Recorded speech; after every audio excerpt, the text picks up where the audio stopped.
sini saya akan mempresentasikan hasil dari jurnal yang kemarin saya ambil berjudul Analisis Jaringan Saraf Tiruan Backpropagation terhadap Peramalan Nilai Tukar Mata Uang Dolar terhadap rupiah. Pendahuluan. Peramalan merupakan suatu proses untuk memprediksi kejadian ataupun perubahan di masa yang akan datang. Dalam suatu proses kegiatan, proses peramalan ini merupakan awal dari suatu rangkaian kegiatan dan sebagai titik tolak kegiatan berikutnya. Di sini kami mengambil kurs yang juga dikenal sebagai nilai tukar uang adalah rasio pertukaran antar dua mata uang yang berbeda negara, atau dengan kata lain, kurs dapat diartikan sebagai harga satu unit mata uang asing dinyatakan dalam mata uang domestik. Ada berbagai macam jenis faktor yang mempengaruhi nilai tukar uang, seperti suku bunga, dua inflasi, yang ketiga keadaan politik dan ekonomi setiap negara.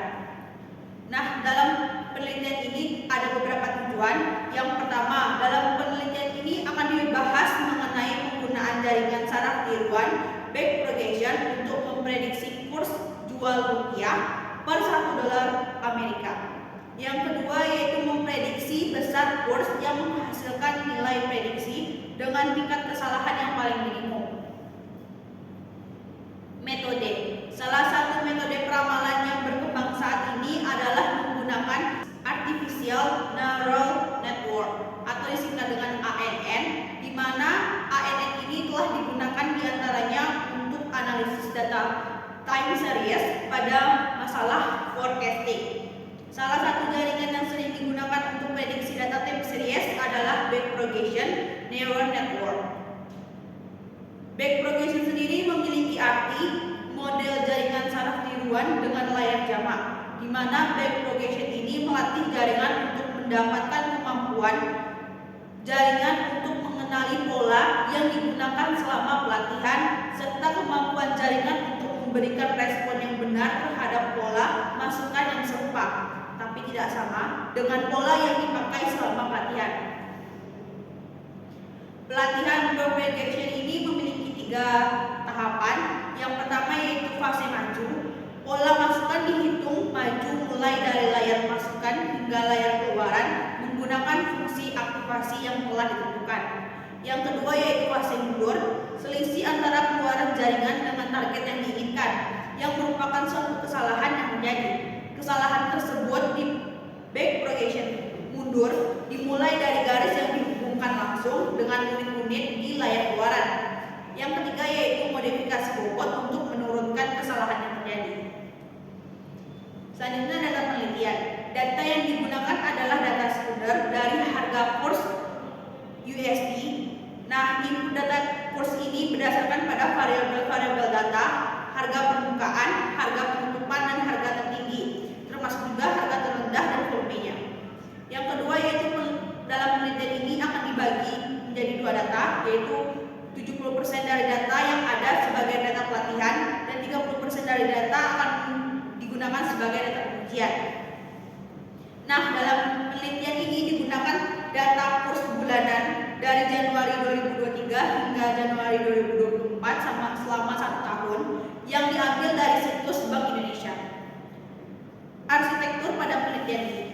Arsitektur jaringan sendiri memiliki arti jumlah layer dan neuron pada input, hidden dan output. Dalam permasalahan ini, untuk memprediksi harga kurs USD terhadap rupiah menggunakan jaringan saraf dengan momentum.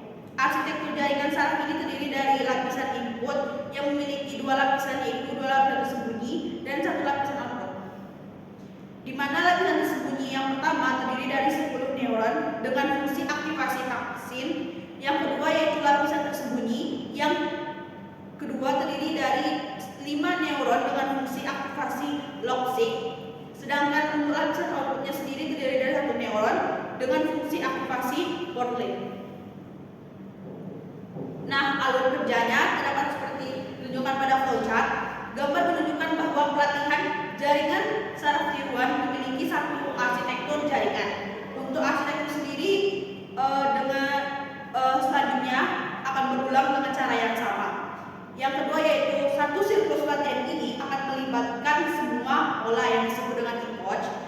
Yang ketiga yaitu pemilihan bobot awal sangat mempengaruhi jaringan saraf tiruan dalam mencapai minimum global atau mungkin dengan lokal terhadap nilai error atau kesalahan dengan cepat tidaknya proses pelatihan menuju ke konvergenan. Oke, kesimpulan. Yang pertama, algoritma backpropagation dapat melakukan proses prediksi. Akan tetapi, hasil yang didapatkan baik atau tidaknya sangat dipengaruhi oleh penentuan parameter seperti besarnya learning rate dan jumlah neuron pada hidden layer. Yang kedua yaitu untuk menghasilkan konfigurasi parameter yang baik diperlukan waktu cukup lama dalam melakukan eksperimen, mencari parameter yang terbaik yang nantinya akan digunakan sebagai parameter yang baru terhadap proses prediksi. Oke, sekian presentasi dari PPT. Baiklah, di sini saya akan menjelaskan tentang pseudocode dari jurnal yang berjudul Analisis Jaringan Saraf Tiruan dengan Backpropagation pada Peramalan Nilai Tukar Uang Rupiah terhadap Dolar Amerika Serikat. Pada penelitian ini ada beberapa langkah untuk yang perlu dicapai. Yang pertama yaitu menyediakan data kurs rupiah terhadap dolar Amerika Serikat. Yang kedua menentukan nilai input berdasarkan plot PACF atau Partial Auto Correlation Function. Yang ketiga itu melakukan pembagian data menjadi dua, yaitu training dan data testing. Yang keempat memasukkan nilai input dan nilai output pada jaringan saraf tiruan. Yang kelima melakukan jumlah neuron input layer. Yang keenam yaitu menentukan bobot awal. Yang ketujuh melakukan inisialisasi parameter jaringan saraf tiruan seperti maksimum inputnya dan goal atau target error. Yang kedelapan yaitu melakukan proses training. Yang kesembilan yaitu menentukan apakah MSE sudah lebih kecil dari nilai MSE yang ditetapkan. Di situ terdapat dua proses, di mana jika jawabannya ya, maka dilanjutkan dengan proses selanjutnya. Jika tidak, maka kembali kepada proses inisialisasi parameter jaringan saraf tiruan. Yang 10 yaitu menentukan bobot akhir. Yang ke-11 melakukan proses testing. Yang ke-12 melakukan peramalan atau forecasting untuk beberapa periode ke depannya. Nah, pada pseudocode ini ada beberapa tahapan. Yang pertama yaitu inisialisasi. Tahap pertama yaitu tentukan arsitektur jaringan. Nah, pada arsitektur ini terdapat 3 lapisan. Pertama lapisan input dengan 1 neuron untuk input lag. Yang kedua lapisan tersembunyi dengan 8 neuron, di mana itu memakai fungsi aktivasi sigmoid bipolar. Yang lapisan ketiga yaitu lapisan output dengan 1 neuron fungsi aktivasi linear. Selanjutnya inisialisasi bobot dan bias secara acak. Yang ketiga yaitu tetapkan parameter pelatihannya seperti maksimum epoch, learning rate, dan target errornya. Yang kedua yaitu persiapan data. Pada persiapan data ini data diambil dari return course rupiah terhadap dolar Amerika Serikat. Yang kedua tentukan input berdasarkan plot PCF untuk mengidentifikasi lag signifikannya. Yang selanjutnya yaitu data akan dibagi menjadi dua, 70% untuk pelatihan atau training dan 30% untuk pengujian atau testing. Tahap selanjutnya yaitu tahap proses training. Pada proses training ini langkah yang pertama diambilnya yaitu feed word, dihitung keluaran setiap neuron di lapisan tersembunyi menggunakan fungsi aktivasi sigmoid bipolar. Selanjutnya hitung keluaran lapisan output menggunakan fungsi aktivasi linear. Yang kedua yaitu menghitung error. Error dihitung menggunakan MSE. Selanjutnya yaitu update bobot dan bias. Melakukan pembawaan bobot menggunakan algoritma one step section, di mana gradien dihitung menggunakan backpropagation. Yang keempat evaluasi model. Pada model ini digunakan data testing untuk menghitung MSE dan mengevaluasi performa dari model. Selanjutnya yang kelima yaitu proses peramalan. Pada proses peramalan bobot akhir untuk memprediksi return course pada periode yang mendatang. Error akan dihitung menggunakan MAPA. Yang keenam yaitu proses output. Jika MSE sudah mencapai nilai target, maka bobot akan dicetak. Melakukan peramal untuk data luar sampel seperti periode pada tahun 2016 November. Nah, dalam proses itu akan terjadi dua kemungkinan. Jika tidak, proses akan kembali kepada proses pelatihan dengan parameter yang telah diperbarui. Selanjutnya kondisi berhenti, di mana iterasi diberhentikan jika terdapat dua kemungkinan: jumlah iterasi mencapai batas maksimum dan MSE lebih kecil dari target error. Ini adalah sedokatnya. Selanjutnya flowchart. Flowchart dari proses ini yaitu pertama dengan mulai, selanjutnya menentukan maksimum epoch, target error dan learning rate-nya. Yang selanjutnya itu inisialisasi bobot. Selanjutnya proses datanya, data akan diproses menggunakan load data training. Selanjutnya normalisasi data. Selanjutnya yaitu penentuan epoch. Nah, epoch yang digunakan di sini adalah 0. Setelah data parameter diambil, terdapat dua kemungkinan di mana epoch-nya maksimal dari epoch yang ditentukan. Jika kemungkinannya tidak, epoch lebih besar, maka epoch akan kembali ke bawah, di mana itu MSE targetnya itu lebih besar dari error. Jika epoch yang kecil atau sama dengan epoch maksimal yang telah ditentukan, proses selanjutnya itu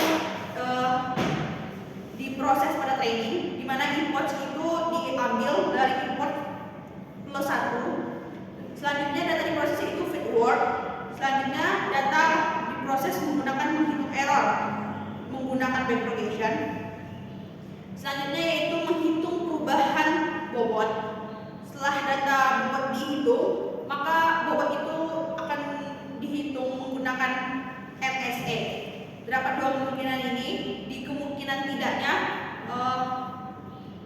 data akan kembali naik kepada epoch ini untuk menentukan parameter awal.